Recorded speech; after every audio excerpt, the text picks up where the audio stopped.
أعوذ بالله من الشيطان الرجيم. بسم الله الرحمن الرحيم. الحمد لله والصلاة والسلام على رسول الله وعلى آله وصحبه أجمعين وبعد. It's a great honor for me to be amongst the scholars of the Ahlul Hadith of India and also to be in this prestigious institution of Darul Muslimin of Sheikh Shamim. May Allah subhanahu wa ta'ala give him tawfiq and sadat and accept him, and may Allah subhanahu wa ta'ala elevate his level in the dunya wal akhirah.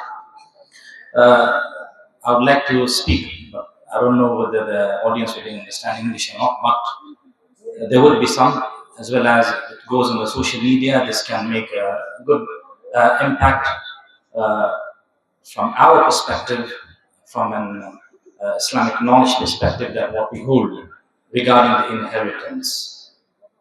You see, about mirath or inheritance, when we talk about Islam, inheritance during the time of Jahiliyyah, we need to understand, before Islam came, before the Bi'that al-Nabi sallallahu alaihi wasallam, before the prophethood, the property used to be given to the people who was the most eldest son, and the children who came after were deprived of any rights. The point, even during Makkah, the Quraysh used to do this, and they used to say that women, children, and who are younger brothers and sisters are weak. So the property should go to the strongest. You see? And that's the reason the eldest son used to get it. But Allah Azza wa Jal sends the message to Muhammad alayhi salatu wasalam, and he says, Yusikum Allahu fi awladikum lidhakari mithlu hadhi al-unthayayn. Allah subhanahu wa ta'ala instructed for you all to give the property to your children. But how it should be done? lidhakari mithlu hadhi al-unthayayn. The two share of a woman is equal to one. So the man gets a full and the woman gets half. We can say a man gets two and a woman gets one. Now you see, regarding this ayah, and that's the reason I would like to speak, because the ahkam of mirath, the mashaykh have already told you, so I don't need any of them to touch. But I would like to touch on a place where the mustashrikeen and the orientalists or the modern thinkers, they come and attack Islam. And they say that Islam has deprived women. Islam has deprived women and do not give any rights to them. And that's the reason a man is preferred more than a woman. That's not how it is. There are many cases that a woman gets equal share to a man. For example, a son dies and the parents are there, and the son doesn't have any children. The property goes back to the parents, equally divided between the father and mother. So here, the father is the male, he gets equal, and the mother also gets equal.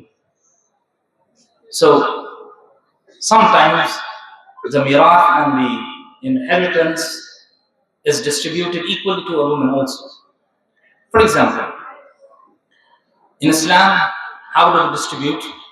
One daughter gets half the inheritance. One daughter gets half. Second case, two or more daughters get 2/3 of the inheritance.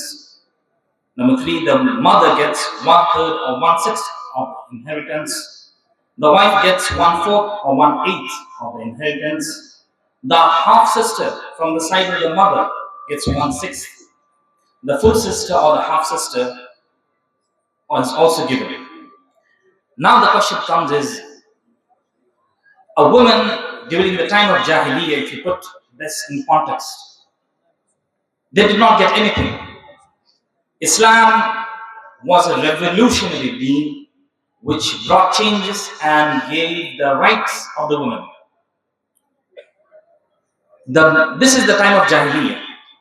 Now there is also a modern Jahiliyyah which is amongst us, which are two, from the modern jahiliyyah or the modern ignorance. Number one is the communists.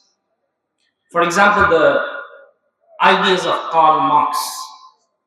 They say that the property of a person, if you die, then it is given to the state. You don't have the right of distributing your property either to your son or to your daughter. It is given to the state. This is one type of jahiliyyah. So you are not a hur, you are not a free person. The state controls everything, and that is the foundational principle of communism. The second type of jahiliyyah is known as capitalism. The capitalism gives you hurr of milkiyah. It gives you the freedom of owning whatever you want, and as well as giving to whomsoever you want. It does not hold any qayd. It does not hold you any. There is no hudud. There is no proper boundary. For Allah Azza wa Jalla says, "Tilka hududullahi." This is the hudud of Allah. In capitalism, there's nothing like that. So, if a person owns something, holds a real estate, a person holds a house, jewelry, he can also give it to. He can give it to a social organization, an NGO, to orphanage, even to a dog. Like if you go to the Western philosophies, a man and a dog is equal. In fact, a dog has sometimes more rights on an animal than the humans. That's capitalism for you. But Islam does not talk that way. In Islam, the right of a person is such that even if the person says, I don't want the property of my father, he is still given. A daughter says, I don't want, she is still given. Getting me? So this is the hikmah. And mind you, the ayah of Allah subhanahu wa ta'ala says, Yusikum Allahu fi awladikum lidhakari mithl hadhil unthayn. The ayah starts that Allah subhanahu wa ta'ala is giving the nasiha, that Allah Azza wa Jalla has ordered you to give the property to your children for two. If the woman is given the half, the ayah ends at what? وَكَانَ اللَّهُ عَلِيمًا حَكِيمًا. And indeed Allah subhanahu wa ta'ala is al-alim, the most knowledgeable, the all-knowing, وَحَكِيمًا, and holds the greatest wisdom. Ilm and hikmah coming together. يَضُلُّ كَمَالٍ فَوْقُ كَمَالٍ. In Arabic we use the terminology which makes us understand that Allah subhanahu wa ta'ala holds the greatest perfection. And that's the reason all of the mashaykh here, what they were telling us, that if we do not give especially Shaykh Kifayat Allah, if we do not give the property to the one who holds the right, the highest, then there will be fitna. And there is a great law of fitna. Now, there are 6 points I would like to bring it to you. Number one, that Allah subhanahu wa ta'ala is just. And I will make it very quick. Allah subhanahu wa ta'ala is just. And that's justice. Even if you cannot see, there is justice. Because Allah subhanahu wa ta'ala is the most knowledgeable and holds the greatest wisdom. Number two, Islam protects the weak. During the time of Jahiliyyah, the women and the children was deprived. So daughters receive, number one, the property, the wealth after the father dies. The daughters receive. Number two, the mothers receive. They are weak.